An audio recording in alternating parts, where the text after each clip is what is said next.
সেই জন্য সাবধান থাকুন। আপনার খোকাবাবু যে ডায়লগ দিয়েছে 4 তারিখের পরে কোন দিল্লির বাপ দেখে নেবে, তোর বাপ কোথায়, তোদেরকে কে দেখবে, তোদের তো বাপই ছিল না কোনোদিন, মাই ছিল খালি। বড় কথা বলিস, বিজেপি বলে বেঁচে আছো, নাহলে সব গাছে টাঙা হতো। এখন আমি বলছি আমাদের কর্মীদেরকে ছাগলদের মেরে বদনাম হয়েও না, ছুঁচো মেরো না, মারলে বাঘ মেরো, সিংহ মেরো, দিলীপ ঘোষের মতো। যেতে চাইছেন না, উনি রেজিগনেশন দিতে চাইছেন না, তাহলে কি ডবল ইঞ্জিন সরকারের বদলে আমরা এবার ডবল মুখ্যমন্ত্রী সরকার পাবো রাজ্যে? 2-1 দিনের মধ্যে ক্ষমতার নেশা কেটে গেলে চুপচাপ কালীঘাট চলে যাবে। এ পুরোনো অভ্যাস ওনার, হ্যাঁ না করবো না, দেবো না, তারপর লাইনে এসে যান। পাবলিক গলা ধাক্কা দিয়েছে, এখন কোথায় থাকবে না, রিটায়ারমেন্টের বয়স হয়ে গেছে। পাবলিক বলছে সন্ন্যাসে যান, ম্যান্ডেট এসে গেছে।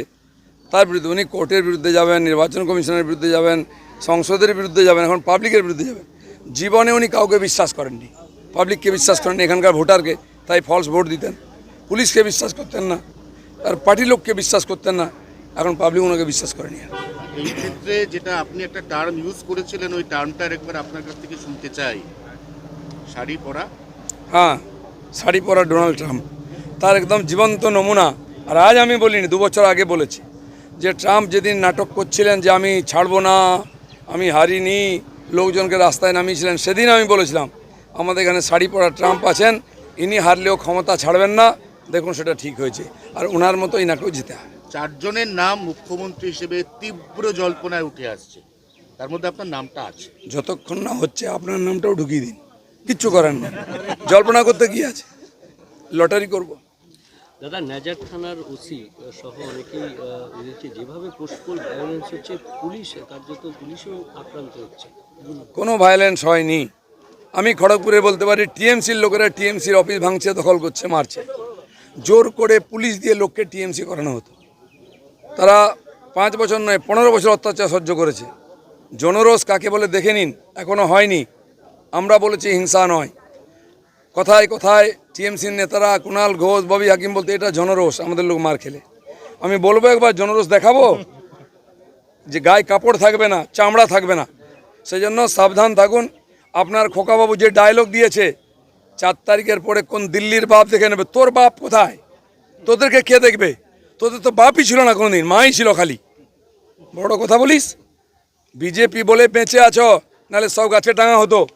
এখন আমি বলছি আমাদের কর্মীদেরকে ছাগলদের মেরে বদনাম হয়েও না, ছুঁচো মেরো না, মারলে বাঘ মেরো, সিংহ মেরো, দিলীপ ঘোষের মতো।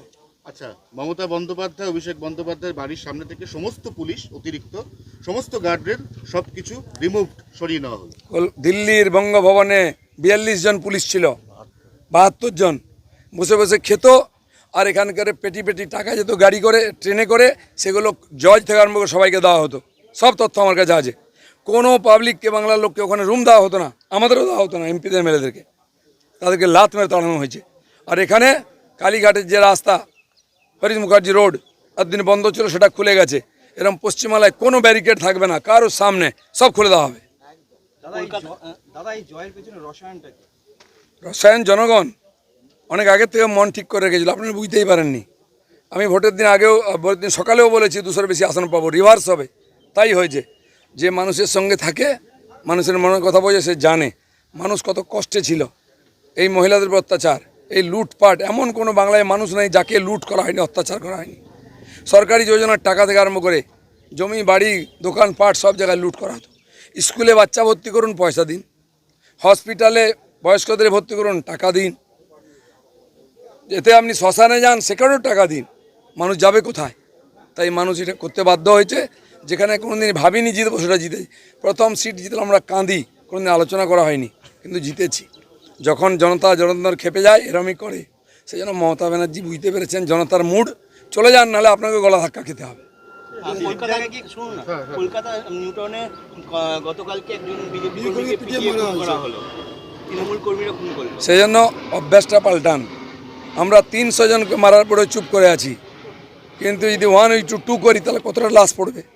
এখনও পাল্টাচ্ছেন না, কিন্তু পাল্টাতে বেশি দিন। দিলীপ ঘোষকে ওখানে দাঁড়াবে, সামনে দাঁড়িয়ে থেকে বাকি যা করাবো। আমি এখনও বলছি, বাধ্য করবেন না।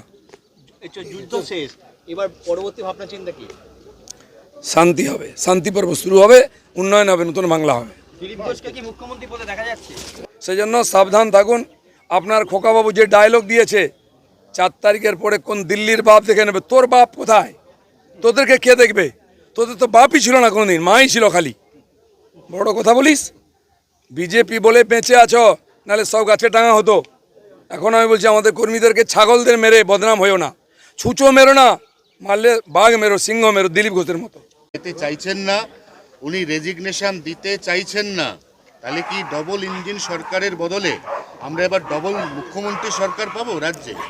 2-1 দিনের মধ্যে ক্ষমতার নেশা কেটে গেলে চুপচাপ কালীঘাট চলে যাবে। এ পুরোনো অভ্যাস ওনার, হ্যাঁ না করবো না, দেবো না, তারপর লাইনে এসে যান। পাবলিক গলা ধাক্কা দিয়েছে, এখন কোথায় থাকবে না, রিটায়ারমেন্টের বয়স হয়ে গেছে, পাবলিক বলছে সন্ন্যাসে যান, ম্যান্ডেট এসে গেছে। তার বিরুদ্ধে উনি কোর্টের বিরুদ্ধে যাবেন, নির্বাচন কমিশনের বিরুদ্ধে যাবেন, সংসদের বিরুদ্ধে যাবেন, এখন পাবলিকের বিরুদ্ধে যাবেন। জীবনে উনি কাউকে বিশ্বাস করেননি, পাবলিককে বিশ্বাস করেননি, এখানকার ভোটারকে, তাই ফলস ভোট দিতেন। পুলিশকে বিশ্বাস করতেন না, আর পার্টি লোককে বিশ্বাস করতেন না, এখন পাবলিক ওনাকে বিশ্বাস করেনি। এই ক্ষেত্রে যেটা আপনি একটা টার্ম ইউজ করেছিলেন, ওই টার্মটা একবার আপনার কাছ থেকে শুনতে চাই। শাড়ি পরা। হ্যাঁ, শাড়ি পরা ডোনাল্ড ট্রাম্প তার একদম জীবন্ত নমুনা। আর আজ আমি বলিনি, 2 বছর আগে বলেছি যে ট্রাম্প যেদিন নাটক করছিলেন যে আমি ছাড়বো না, আমি হারিনি, লোকজনকে রাস্তায় নামিয়েছিলেন, সেদিন আমি বলেছিলাম আমাদের এখানে শাড়ি পরা ট্রাম্প আছেন, ইনি হারলেও ক্ষমতা ছাড়বেন না। দেখুন সেটা ঠিক হয়েছে, আর ওনার মতো ইনাকেও জিতে হয়। 4 জনের নাম মুখ্যমন্ত্রী হিসেবে তীব্র জল্পনায় উঠে আসছে, তার মধ্যে আপনার নামটা আছে। যতক্ষণ না হচ্ছে আপনার নামটাও ঢুকিয়ে দিন, কিচ্ছু করেন না, জল্পনা করতে কি আছে, লটারি করব। দাদা, নাজার থানার ওসি সহ অনেকেই রয়েছে, যেভাবে পোস্টপোল ভায়োলেন্স হচ্ছে, পুলিশ কার্যত পুলিশও আক্রান্ত হচ্ছে। কোনো ভায়োলেন্স হয়নি। আমি খড়গপুরে বলতে পারি টিএমসির লোকেরা টিএমসির অফিস ভাঙছে, দখল করছে, মারছে। জোর করে পুলিশ দিয়ে লোককে টিএমসি করানো হতো। তারা 5 বছর নয় 15 বছর অত্যাচার সহ্য করেছে। জনরোষ কাকে বলে দেখে নিন, এখনও হয়নি। আমরা বলেছি হিংসা নয়, কথায় কথায় টিএমসির নেতারা কুণাল ঘোষ, ববি হাকিম বলতে এটা জনরোষ, আমাদের লোক মার খেলে। আমি বলবো একবার জনরোষ দেখাবো, যে গায়ে কাপড় থাকবে না, চামড়া থাকবে না। সেই জন্য সাবধান থাকুন। আপনার খোকাবাবু যে ডায়লগ দিয়েছে 4 তারিখের পরে কোন দিল্লির বাপ দেখে নেবে, তোর বাপ কোথায়, তোদেরকে কে দেখবে, তোদের তো বাপই ছিল না কোনোদিন, মাই ছিল খালি। বড় কথা বলিস, বিজেপি বলে বেঁচে আছো, নাহলে সব গাছে টাঙা হতো। এখন আমি বলছি আমাদের কর্মীদেরকে ছাগলদের মেরে বদনাম হয়েও না, ছুঁচো মেরো না, মারলে বাঘ মেরো, সিংহ মেরো, দিলীপ ঘোষের মতো। আচ্ছা, মমতা বন্দ্যোপাধ্যায়, অভিষেক বন্দ্যোপাধ্যায়ের বাড়ির সামনে থেকে সমস্ত পুলিশ, অতিরিক্ত সমস্ত গার্ডের সব কিছু রিমুভড, সরিয়ে নেওয়া হলো। দিল্লির বঙ্গভবনে 42 জন পুলিশ ছিল, 72 জন বসে বসে খেত, আর এখানকার পেটি পেটি টাকা যেত গাড়ি করে, ট্রেনে করে, সেগুলো জজ থেকে আরম্ভ করে সবাইকে দেওয়া হতো। সব তথ্য আমার কাছে আছে। কোনো পাবলিককে, বাংলার লোককে ওখানে রুম দেওয়া হতো না, আমাদেরও দেওয়া হতো না, এমপিদের এমএলএদেরকে, তাদেরকে লাত মেরে তাড়ানো হয়েছে। আর এখানে কালীঘাটের যে রাস্তা হরিশ মুখার্জি রোড এতদিন বন্ধ ছিল, সেটা খুলে গেছে। এরকম পশ্চিমবাংলায় কোনো ব্যারিকেড থাকবে না, কারোর সামনে সব খুলে দেওয়া হবে। রসায়ন জনগণ অনেক আগের থেকে মন ঠিক করে রেখেছিল, আপনারা বুঝতেই পারেননি। আমি ভোটের দিন আগেও, ভোটের দিন সকালেও বলেছি 200-এর বেশি আসন পাবো, রিভার্স হবে। তাই হয়েছে। যে মানুষের সঙ্গে থাকে, মানুষের মনের কথা বোঝে, সে জানে মানুষ কত কষ্টে ছিল। এই মহিলাদের অত্যাচার, এই লুটপাট, এমন কোন